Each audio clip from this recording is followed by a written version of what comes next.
الحمد لله رب العالمين الصلاة والسلام على خاتم النبيين وعلى آله وصحبه أجمعين أما بعد فأعوذ بالله من الشيطان الرجيم بسم الله الرحمن الرحيم قال الله تعالى في سورة الأنعام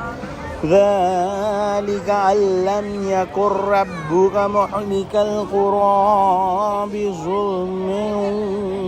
وأهلها غافلون ترجمہ اے محمد صلی اللہ علیہ وسلم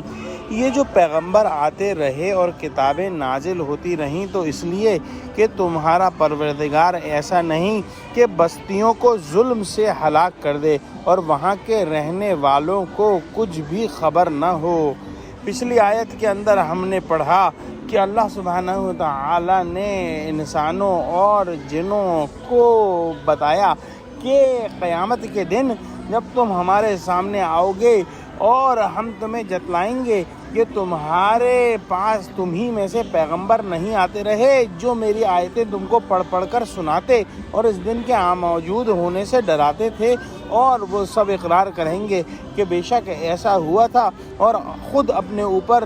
کفر کی گواہی دیں گے۔ آج کی آیت میں اللہ سبحانہ وتعالی فرما رہے ہیں کہ یہ جو اللہ سبحانہ وتعالی کی سنت ہے اور قانون ہے کہ وہ بستیوں کے اوپر پیغمبر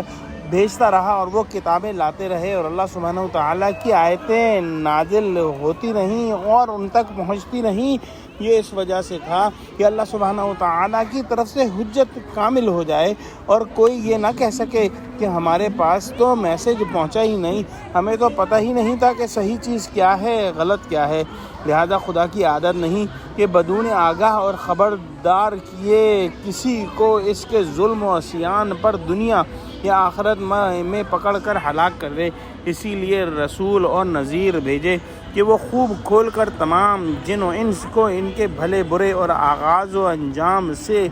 خبردار کریں، پھر جس کا عمل جس درجے کا ہوگا اس کو اسی لحاظ سے سزا یا جزا ملے گی۔ دعا کرتے ہیں کہ اللہ سبحانہ وتعالی ہم کو قرآن کا فہم عطا فرما، ہم کو سچوں سے جوڑے اور ہماری آنکھیں ابھی کھول دے تاکہ ہم اپنی بصیرت کی آنکھ سے آخرت کو محسوس کر لیں اور اس کے لیے سعی اور عمل کریں۔ آمین۔ وآخر دعوانا الحمدللہ رب العالمین۔ السلام علیکم۔